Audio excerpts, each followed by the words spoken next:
Hi, and welcome to Tampa Bay Insiders, a show where we try to show you a little glimpse of the movers and shakers in our town. We have with us today Coney, who is the founder of the CDC of Tampa. Welcome, Chloe. So glad you could be with us today. Thank you, Louise. It's always a pleasure to be here with one of my good friends I've been knowing many years. And you, who have a different hat every time I see you. I'm a woman that wears many hats, and I think everybody in Tampa knows that. Let's tell everybody about those different hats that you've worn. First of all, you're almost from here. You're almost a native, right? When did you move? I came to Tampa in 1954. Okay. I came from Punta Gorda, Florida. In fact, my mother said that I was born as a change agent. I was the first black baby born in the hospital there in Punta Gorda. Wow. So my mother moved to Tampa, and I moved to West Tampa. And it started there, and then, like I said, grew up in West Tampa. At the age of 13, Louis, I was one of the first blacks to integrate the school system here in Tampa. I left just to go to West Tampa Junior High. Oh, my. And then finishing from Hillsborough High School. So I feel like I'm homegrown. I've seen Tampa go from a little small town to now, you know, we're a place that everybody want to live, work, and own a business, and place to be. You went to all Tampa schools? Yes. And then did you go to higher ed? I did. I left Florida, and I left Hillsborough High School and went to Florida A&M. Okay. Finished school in 3 years. In fact, I was Miss Freshman in 1968. We keep giving out all these dates, and 50 years ago.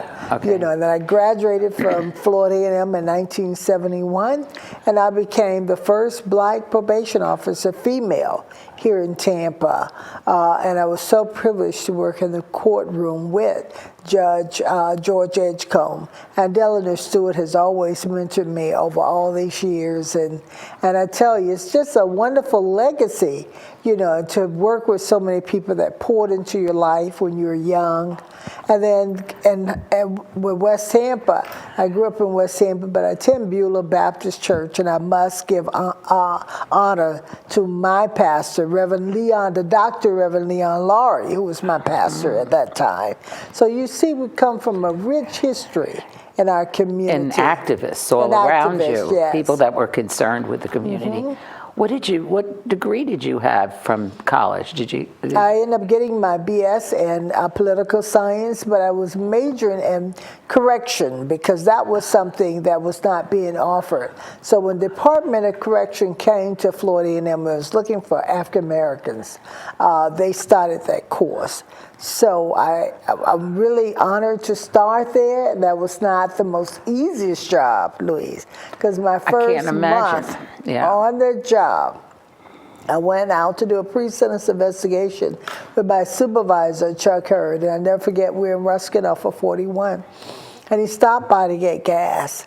And the guy that owned the gas station with all the guys hanging in there came outside with a shotgun and pointed toward me and said, "This is your girlfriend." And he's yelling, no, she's a probation officer. And Louise, in front of me, like everything flashed, like I've just finished college, I just got this job, I have my baby, I have my husband. What did I get myself into? So I did find my badge, and I posted like that, and everything was calm. But I wasn't calm after that. So I was so glad to have mentors like George Edgecombe and Eleanor Stewart to tell me to hang in there. That, you know, sometimes you have to pay the price to be the first one. And I realized that. And I realized that in life, even integrating the school system, it was not as easy. But some of us have to pay the price. We have to create a path for others to follow. And I think that's been my charge in life that God has given to me, to be a change agent. And I'm always grateful when I see others, when I see now women, because like I said, with probation parole, that was me and one other, to see others now have come. That must have been a very difficult job. It was a How very long difficult did you job. do that? I did that 5 years, Wow. years. And you probably have stories to tell from that. Many stories. Besides the fact that somebody came up to you with a shotgun. I mean, the people that you were having to deal with right then and there. That must have been difficult. But you moved out of that field. When did you decide to do that? I decided to do it 5 years later. And, you know, you get assignments, you know, when your time is over and it's time to move on. And then I got hired with 13th Judicial Court. They were starting citizen dispute, mediation, diversion, with Richard Muga. And we started that program. And it's still existing today for misdemeanors, and if they have any kind of dispute, they can go and have the mediators to work through that with them. So that program is still going there. I did it for 3 years, and then What did you do there? You helped with the mediation? Yeah, I was right. I did with the mediation. I was one of the first counselors. So you're helping, trying to help both sides at the same time? Yes, because a lot of people don't have money to pay for a lawyer or whatever. And like I said, it could be a misdemeanor case, you know. And it was really rewarding to start that program. But after 3 years, I knew my time was up. And I decided I was going to make me some money with Florida Power, go with the private sector. Okay. And I went over to Florida Power, and the same thing. They were looking for minorities during this time. That was in 1981. Mm-hmm. So I stayed over there with Florida Power as an energy management consultant. We would go out and do conservations and audits of the homes. And it was great. But I knew then, stayed there about 7 years. You see, I can't keep a job long. I tell everybody, Louise, I do assignments. I don't do jobs, okay? You're almost freelance. Yes, freelancing, okay? All right. And I went to Florida Beacon Bible College to get my master's in biblical counseling. And while there, I can truly say that God spoke to me about really what my true assignment was upon this earth. And after finishing my master's and doing my thesis on setting up a biblical community center at the heart of the inner city, and I got a privilege to interview my ex-pastor, Reverend Laurie. I interviewed others about inner city living. I got all the statistics from USF. And Louise, you know, when we were growing up in the 50s and 60s, West Tampa, North Boulevard homes, College Hill, Robles Park, those apartments was like condos. Everybody knew one another. Everybody kept their yards together. Everybody really took care of the kids. They inspired many of us to go on to college. When I came back and did my internship on Nebraska to a church there, and I saw the devastation that has happened. I saw what crack had done to those communities at College Hill. I saw the trash everywhere, the poverty. You know, we had mixed income living in public housing. Yep. You know, I stayed there, North Boulevard home, for about 3 years, and I had a pastor one street over. I had one of my teachers. I had somebody unemployed. But again, it was a mixed income. What happened was we left the poorest of the poorest into those neighborhoods. So that's when I came back to manage Lee Davis Neighborhood Service Center, and I know that's where my calling is, to really work in disadvantaged communities. A lot of people don't know what the Lee Davis Center was and what it did. Could you touch on that? Lee Davis Neighborhood Service Center was built in 1989. And it was a combined partnership of the city, the county, and the state. And it was named after Lee Davis. He was one of our African-American businessmen, one of our first millionaires in our community. And I must give honor to Senator Hoggett and Pat Bean. And they built this center. It's 24,000 square feet. It's a one-stop center. So we had the health department there, we had the police department there, social services. So when you came in there, whatever you need as far as social services, all housed together. Right. And I was the center manager there for probably about 6 years. And one of my aha moments, Louise, was when with the Lee Davis Advisory Board and with Ms. Audrey Spofford being the chair of that community, we really wanted to know what the community had to say about the community, what their needs were. So we hired the residents that lived in Ponce and College Hill. They went out and surveyed over 5,000 families. Wow. And what they found out was the average income was $5,400. What year? This was in 1992. Okay. But it was interesting what they said their needs were. They said their first need was affordable housing. Number 2 was job training and business. Number 3 was services for their children, and then health services.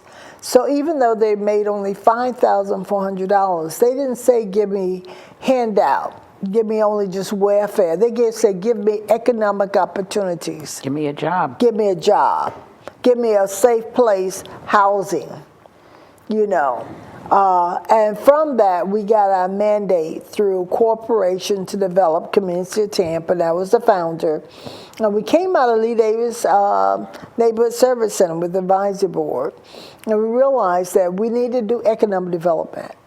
And that's where we were birthed out of. And so today, CDC of Tampa, which is short, is celebrating 27 years of eliminating poverty and physical deterioration, predominantly in the East Tampa neighborhood.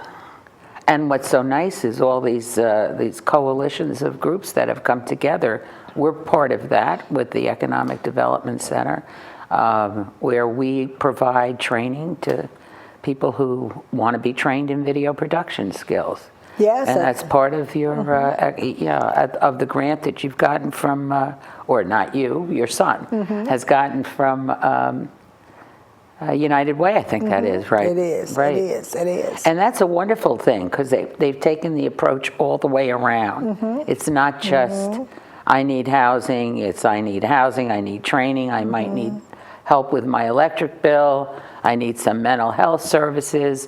It's a tremendous amount of different things instead of just focusing in one area. And Louise, you're all right with the grant through United Way, and CDC is the fiscal agent, and you could call the backroom operator. But you have 18 organizations, and your network here is one of them. One of them, yeah. So when a person enter into their system with 18 partners, whatever they need, they have other people sitting to the table to help them. Well, right here, we've had people who came for the training, but then you see, oh my goodness, this guy's carrying 2 backpacks. So I'm like, are you homeless? So I put them in through the system that they've created so that they could get some help with housing or something else, you know. And that's what's so critical, that, again, like you said, the collaboration and the partnership. I know they did highlight where CDC was able to get somebody a job, but they needed a car. They had no transportation, single family. Wheels for Success was able to do that. And then Ralph Smith, who were computer mentors, daughter had gotten another job, and he had a very good car he had given her. He was able to donate that. And you see how all of this really works out well. And like you said, Louise, we're hoping that the community will see where many of the smaller organizations, such as your organization, CDC and others, as we partner together, that they will invest.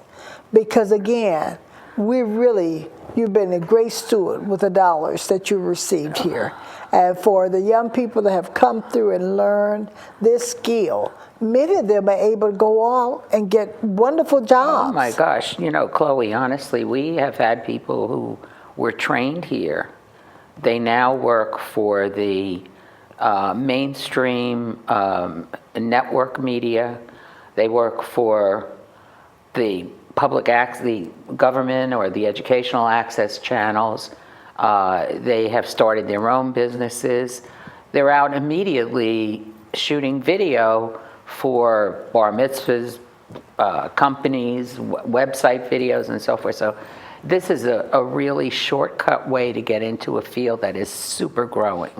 It's growing by leaps and bounds. I think it's something like 80% of everything anybody watches or views on the internet is video. Is video. And now we have 1,600 channels in the state of Florida. They all need content, and so we're creating the people we're helping the people who can create content later. But thank you for all of that. But anyway, you didn't just stick with the CDC of No, Tampa. like I said, I don't What stay. happened then? You decided to go I to... decided to run for office. Sound like something exciting to do. I only ran for 2 months. I lost about 500 votes. The best thing ever happened. After I lost, I decided to go and help one of my mentors, Alex Sink. She ran and she won CFO. And at her victory party, Kathy Castor had just won U.S. House of Representative Congress. And she walked up to me and she said, Chloe, do you want to run my district office? What are you doing? And at first I didn't know if I was going to do it, but like she said, I said, never really worked for an elected official. She said, Chloe, I've never been a congresswoman before, so we're going to learn together.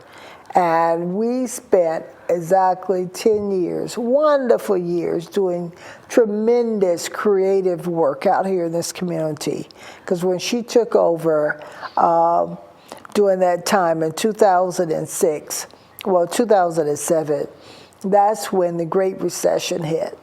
So through her contacts, and we worked with the banks, and we did foreclosure workshops, Louise, we were able to help many, many thousands of people in this Tampa Bay area to be able to keep their houses through the foreclosure workshops.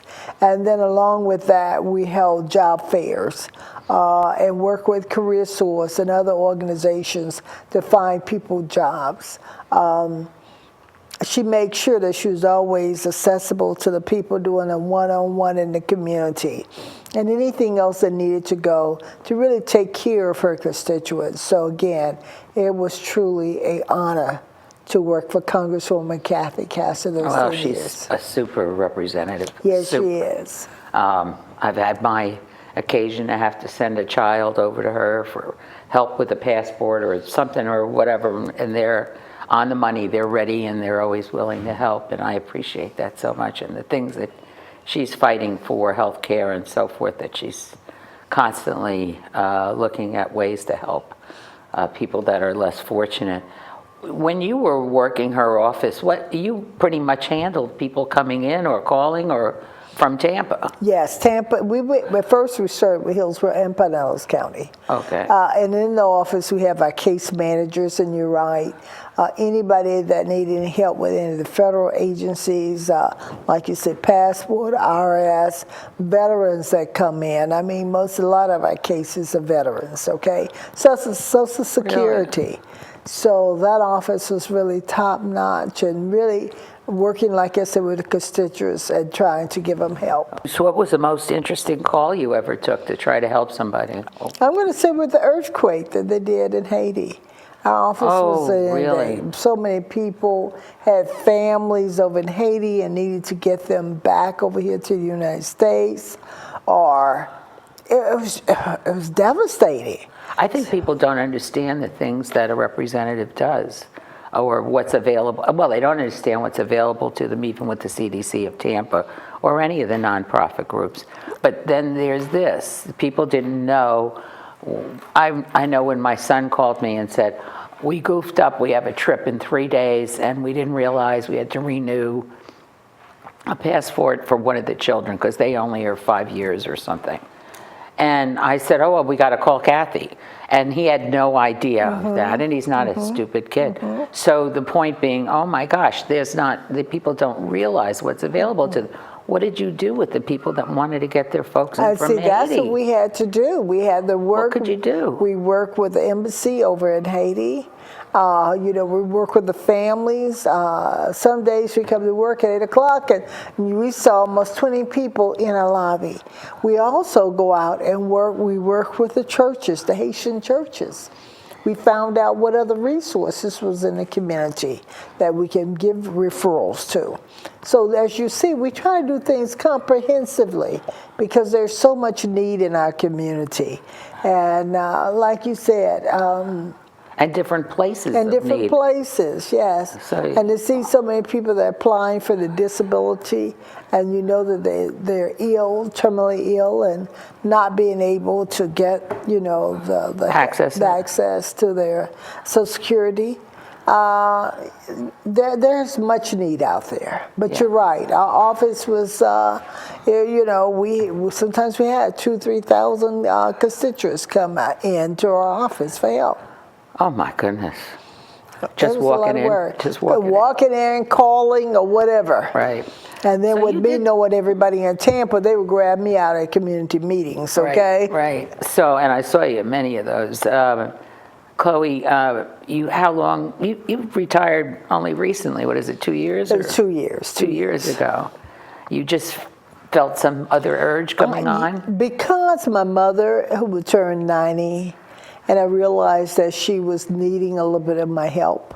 And then I realized that I've had a very, very rewarding, successful careers, but my husband retired from pastoring a church about 4 years ago. And I said, Chloe, I think you need to slow down and spend a little bit of time with your family.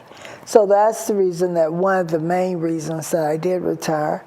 But I realized after I did retire, Louise, I couldn't just stay home. That's not my makeup, okay? I So still what are like you to working create on things. now? What have you been working on? So after I retired 2 weeks later, FDOT, Florida Department of Transportation, contacted HNTB and was looking to hire someone for their community engagement, public involvement. You're aware that with Tampa Heights and Seminole Heights, and they had done a reset of the highway and wanted the FDOT to come out into more of the community.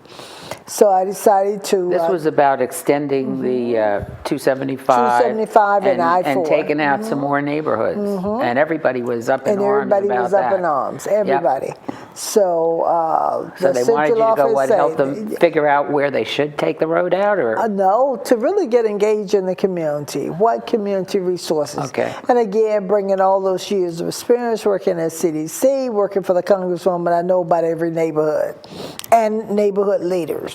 So it's been a pleasure in these last 2 years. We love our new secretary, David Gwynn, District 7. We have gone to small community meetings. We've gone out to places like Progress Village, Carver City, West Tampa CRA, East Tampa CRA. And what do you do out at those meetings? What do you? Well, the you biggest listen thing to is you people? listen to what they have to say.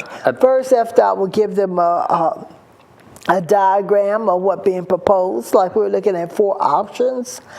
People can say, yes, I like this, I don't like this. Give an example, one in West Tampa.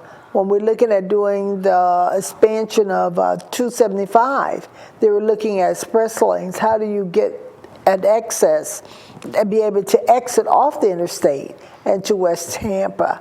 And they were looking at 2 exits. One was McDill, and the other one was Himes. So when we went out to the neighborhood groups, and you got the West Tampa CRA, and you got the neighborhood associations, and people really came out. They were really interested in what's going to go on in my community. And what they said to FDOT, Florida Department of Transportation, is no, we don't want you to take an exit off of McDill. We have a school there, we have a park there. No. Now, you can come and take off Himes. Himes is more commercial. Right. So, of course, FDOT listened to them, and that's what they did. That's what they're putting in. And then the last one is East Tampa. We did many meetings in East Tampa with the East Tampa CRA. We went to the neighborhood groups, Jackson Heights, College Hill, all of that. And they were looking at 275, and you know that if you're on the interstate and you're going west, you look for Nebraska, and really that backup is all the way sometimes to Hillsborough Avenue. Because if you're trying to go around to I-4, That's a tough one. it's tough. Always it's been tough. tough. It's Yeah. been tough. A lot of accidents. Yeah. And you have people trying to get off on, very few trying to get off on for Nebraska, but most of the people going around I-4. So FDOT has said we'll close off for Nebraska. We're going to span I-4. And But the community in East Tampa said, no, we don't want your clothes for rescue. Some of us really use that to get off and go downtown, or get off and turn and go down to East Tampa. So after the secretary listened to what the community had to say, Back to the drawing board. back to the drawing board, and they Well, have that's agreed good. not to close for Nebraska Avenue. Oh, that was great. You're also involved in something called Next, right? Yes, that's part of the Tampa Bay Next program. And what is that about? We only have a minute or two left. That's the one that we're working with FDOT and getting the that community is what it's going all out. part of that. Is there anything else you're into Yeah, right now? and then we're also helping out with workforce. As we're now doing some of the construction and highway, we in St. Pete, we started out a gateway project. So we were able to go to South St. Pete and work with St. Pete Works there and get about 20 young people that were hired and trained after 3 weeks training with the Gateway Project. And now they're having jobs in construction, making $15 an hour. So where are we going? We got a minute left. We got a minute left. Well, we got a minute left, and I know just listening to you talk, I feel that people will be encouraged to get involved, because one thing leads to another and another and another, and with you, that's certainly been the case, and you've made your mark in so many places, and it's been important that we have your legacy here. But do you have something about the future that you want to share with people? Yes, Louise. One of the things that I really want to encourage our next generation, that's where I am right now. How do you pass the baton? Right. How do you take somebody and deliberately mentor them? That you can walk away from whatever project. Like I said, I'm very grateful. My son, who graduated from Dartmouth and has his master's in public health, left WellCare to come to run our CDC. Mm-hmm. And he brings those expertise he's with doing him. Wonderful job. Doing a wonderful job. That's what we're saying to this next generation. We know, and the work you're doing here, and as you have the young people that you're training, we're hoping that we can then replace ourselves with qualified, committed people. So that's where my next goal is, okay? Well, thank you so much. Thanks for sharing with us. We appreciate it tremendously. We'll see you all next time. Thanks for tuning in. Thank you so much, Louise. I appreciate it. Yeah.